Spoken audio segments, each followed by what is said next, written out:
ప్రాణం అని విన్నవించు ఈ పాటని,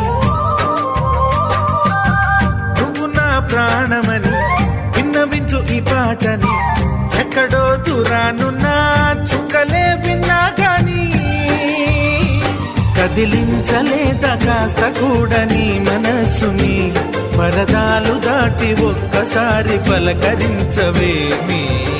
అందరినీ ఇలా వెంటపడి అడగాల సరదాగా నువ్వే ఎదురైతే సరిపోదా. నిద్రపోతున్న రాత్రి నడిగా